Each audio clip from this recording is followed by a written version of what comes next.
Hello dear students, welcome to Knowledge Up coaching classes, Standard 12th Chemistry, Unit number 1, Solid State। इसका आज हम first video lecture देखने जा रहे हैं और ये यूनिट बोर्ड एग्ज़ाम में 4 to 6 मार्क का वेटेज रखता है। मीन्स 4 मार्क के मैक्सिमम क्वेश्चंस आते हैं आपको जो सॉल्व करना रहता है और ऑप्शन के साथ में 6 मार्क्स के क्वेश्चंस आते हैं। तो देखिए बहुत ही सिंपल सा यूनिट है और इंटरेस्टिंग यूनिट है। आप इसको कंटिन्यू देखते रहेंगे, आपको इंटरेस्ट आएगा और अच्छे से समझ में भी आ जाएगा। तो सबसे पहले यहाँ हम स्टार्ट कर रहे हैं सॉलिड स्टेट और उसका देखेंगे हम introduction. What is matter? Matter क्या है? क्या है matter?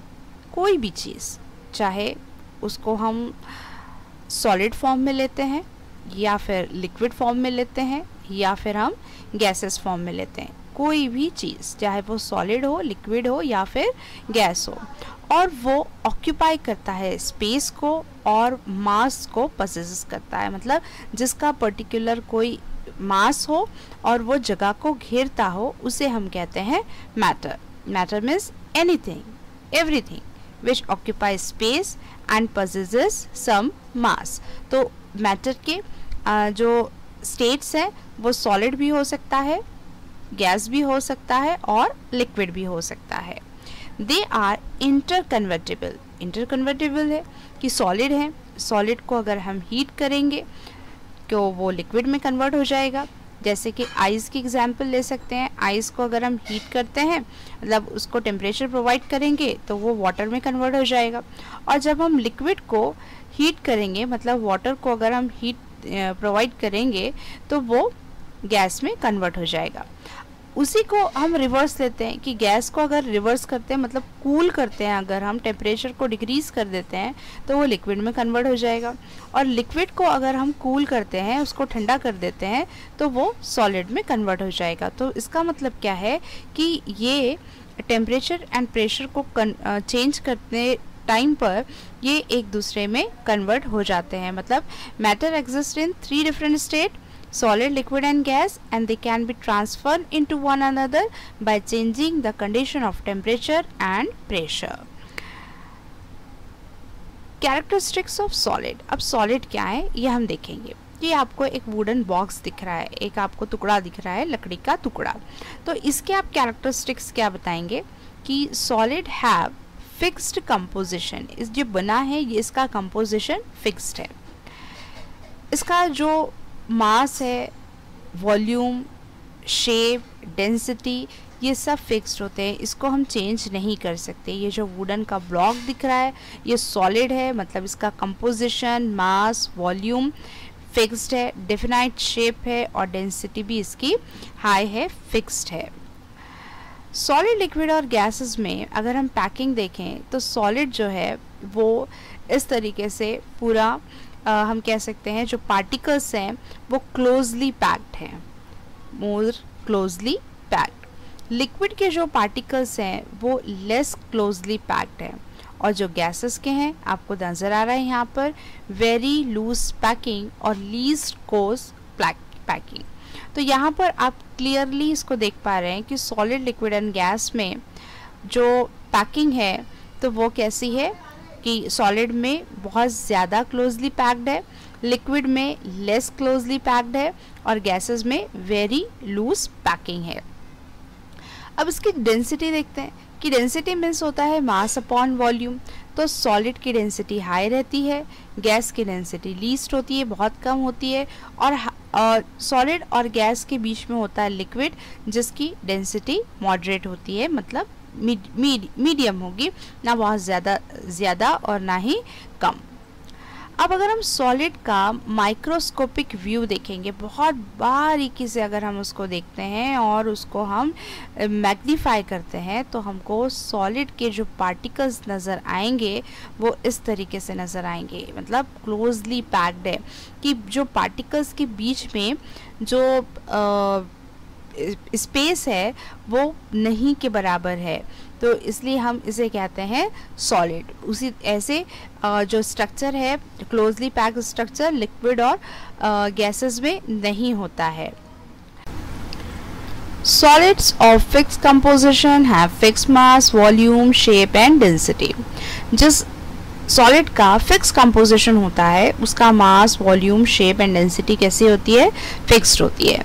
And order of density, अब आपको पता है, अभी आपने देखा कि density is equals to mass upon volume, तो सॉलिड की डेंसिटी सबसे ज़्यादा है, फिर उससे कम है लिक्विड की और सबसे कम है गैसेस की।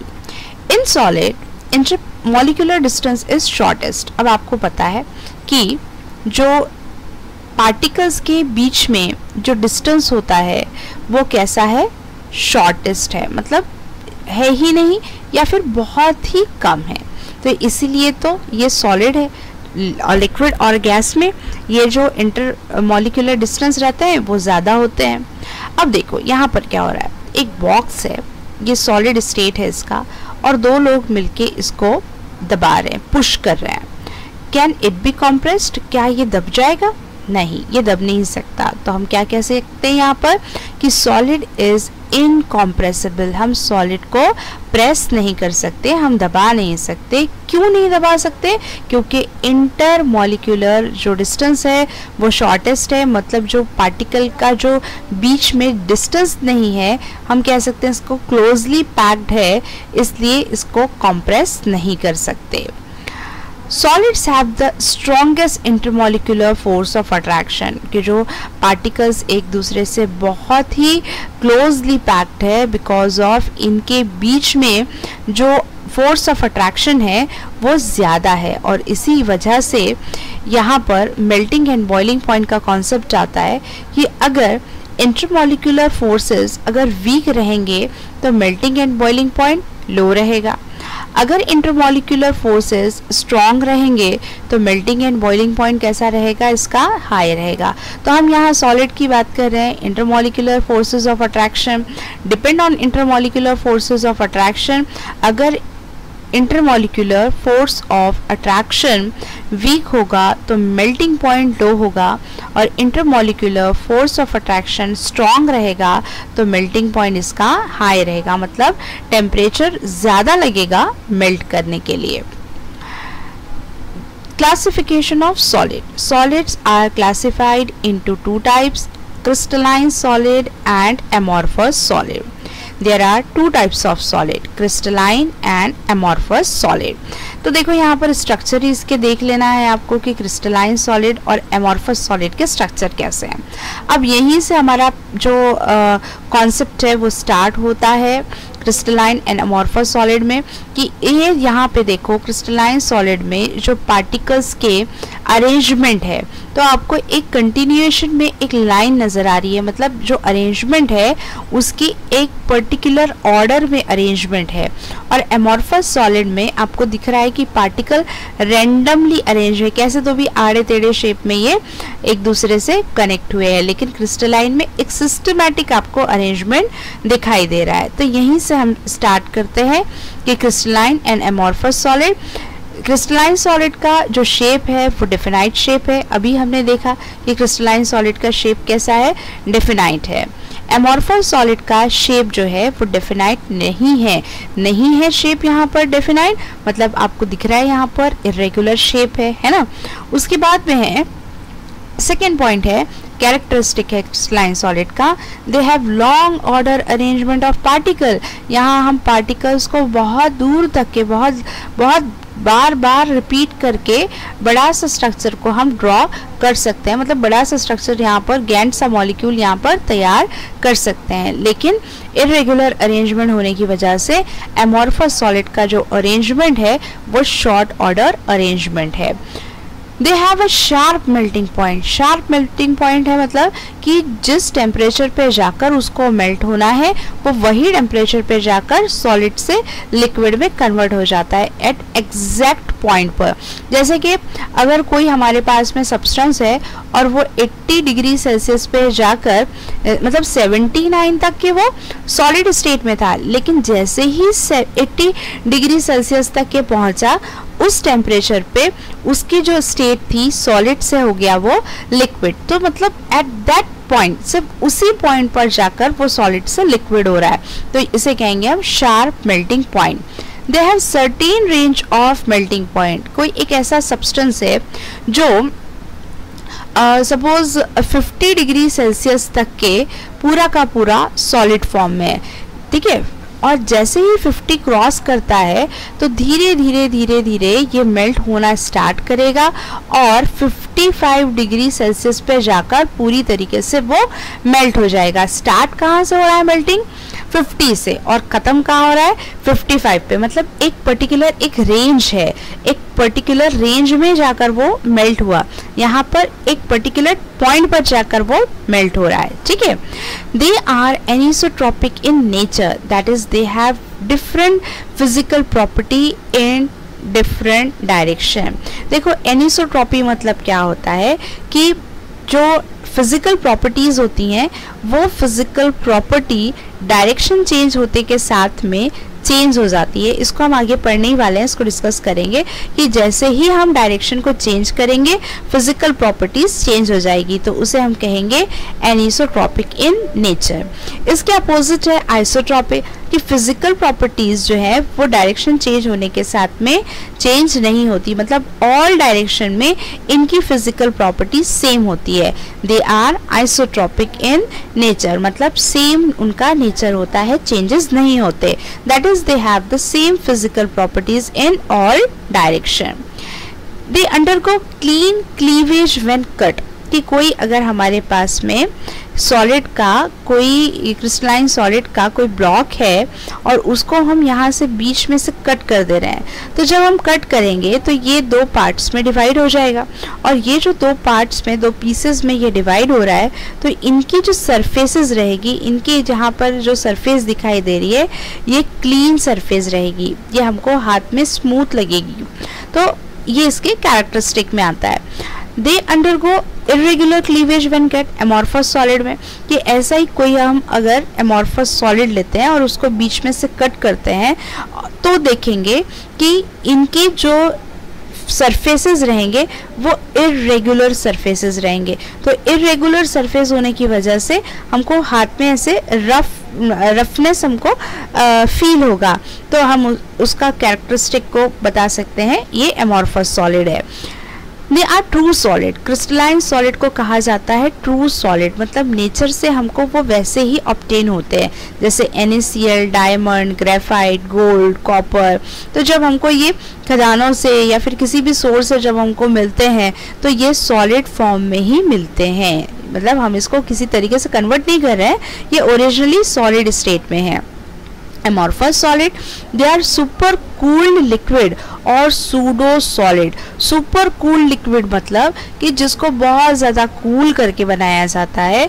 सूडो सॉलिड मतलब जो दिखाई दे रहे हैं हमको सॉलिड के फॉर्म में, लेकिन एग्जैक्टली उनका जो फिजिकल स्टेट है वो लिक्विड है। जैसे कि यहाँ पर ग्लास, बटर, प्लास्टिक, बटर, ये इसके एग्जाम्पल है। तो बटर की एग्जाम्पल जैसे कि अगर हम मक्खन या घी की एग्जाम्पल लेते हैं, इसे कहते हैं तो जब घी निकाला जाता है तो उसको गरम करके निकालते हैं, तो उस टाइम पर घी की जो ओरिजिनल स्टेट है वो होती है लिक्विड फॉर्म में, लेकिन जब वो ठंडा होता है, जब वो कूल होता है तो वो लिक्विड से सॉलिड में कन्वर्ट हो जाता है। तो घी का जो स्टेट है वो सॉलिड स्टेट है, लेकिन ओरिजिनली वो लिक्विड है, तो इसीलिए इसे कहा जाता है सूडो सॉलिड। सूडो सॉलिड कि दिखाई दे रहा है हमको सॉलिड, लेकिन ओरिजिन उसका लिक्विड से आया है। तो ये एग्जाम्पल है ग्लास, प्लास्टिक और बटर। एनिसोट्रॉपी, जैसे अभी हमने देखा था कि क्रिस्टलाइन सॉलिड में एक कैरेक्टर था एनिसोट्रॉपी का, कि जैसे जैसे हम डायरेक्शन को चेंज करते हैं वैसे वैसे फिजिकल प्रॉपर्टीज चेंज होते जाती है। अब देखिए यहाँ पर हमने एक एग्जाम्पल लिया है कि ये ए और बी हमारे पास में कंपोजिशन है, मतलब ए बी करके हमारे पास में कोई एक यहाँ पर क्रिस्टलाइन सॉलिड है और उसमें दो पार्टिकल्स है और एक ए है और बी है, ठीक है। Draw two lines in different direction. अब हम यहाँ पर डायरेक्शन को यहाँ पे दो डायरेक्शंस लेते हैं, ये हो गया ये एक डायरेक्शन और यहाँ हो गया ये दूसरा डायरेक्शन। तो जब हमने पहला डायरेक्शन लिए तो ये जो कंपोजिशन आए ए बी कंपोजिशन आए हमारे पास ए बी, फिर ये डायरेक्शन हमने यहाँ पे चेंज कर दिए तो कंपोजिशन आए हमारे पास ए है ना। तो कंपोजिशन अगर बदल रहे हैं तो इनकी फिजिकल प्रॉपर्टीज भी तो बदलेगी। तो physical properties like melting point, boiling point, reflective indexes, है ना। फिर यहाँ से भी अगर हम एक और लाइन को ड्रॉ कर देते हैं, ये वाली लाइन ड्रॉ कर रहे हैं तो यहाँ कंपोजिशन क्या आएगा बी, है ना। तो देखो डायरेक्शन बदले हमने, ये डायरेक्शन देखे तो ए बी आ रहा था, ये डायरेक्शन बदले हमने तो ए आ रहा था, और ये डायरेक्शन चेंज करे तो बी आ रहा था। मतलब डायरेक्शन जैसे जैसे चेंज करते हैं तो कंपोजिशन चेंज होता है, और कंपोजिशन चेंज होने की वजह से इनकी फिजिकल प्रॉपर्टीज भी क्या हो जाती है, चेंज हो जाती है। तो उसी प्रॉपर्टी को हम कहते हैं anisotropy. Composition of solid changes with direction, hence the value of physical properties changes. Isomorphism, isomorphism मतलब कि अलग अलग सब्सटेंसेस हैं, टू और मोर सब्सटेंसेस हैं having the same crystal structure, दो या दो से ज़्यादा सब्सटेंस है लेकिन उनका क्रिस्टल स्ट्रक्चर सेम है, तो वो एक दूसरे के आइसोमॉर्फिज्म कहलाएंगे, आइसोमॉर्फिज्म कहेंगे। जैसे कि एग्जाम्पल है NaF-MgO, इसका रेशो है एटॉमिक रेशो 1:1। इसी तरीके से सेकेंड एग्जाम्पल है NaNO3 and CaCO3, atomic ratio है 1:1:3, मतलब 1:1:3 बोले तो कि सोडियम है 1, ये नाइट्रोजन है 1 एंड ऑक्सीजन है 3, तो रेशो हो गया 1:1:3। उसी तरीके से 1:1:3, 1:1:3, ये हो गया एटॉमिक रेशो। फिर नेक्स्ट एग्जाम्पल है K2SO4 and K2SeO4, atomic ratio है 2:1:4, तो ये देखो ये है 2, ये 1 और ये 4, 2:1:4, ये दोनों का रेशो सेम आ रहा है। यहाँ पर Kr2O3 Fe2O3, इसका रेशो आ रहा है 2:3, तो ये एटॉमिक रेशो सेम है, अलग अलग फॉर्मूलेज हैं लेकिन इनका क्रिस्टल स्ट्रक्चर कैसा है, सेम है। इनके देखने में हमको ये एक जैसे हमको नज़र आएंगे लेकिन स्ट्रक्चर इनका डिफरेंट, इसका जो सब्सटेंस का फॉर्मूला है वो डिफरेंट होगा, सिर्फ स्ट्रक्चर हमको एक जैसा नज़र आता है। तो ये एक दूसरे के कहलाएंगे आइसोमॉर्फिज्म और आइसोमॉर्फस। नेक्स्ट है पॉलीमॉर्फिज्म। पॉलीमॉर्फिज्म मतलब कि एक ही सब्सटेंस है और वो दो और अलग अलग फॉर्म में, अलग अलग कंडीशन में मतलब उसके जो क्रिस्टल स्ट्रक्चर है वो अलग अलग हमको नजर आते हैं, उसके मैनी फॉर्म्स होते हैं।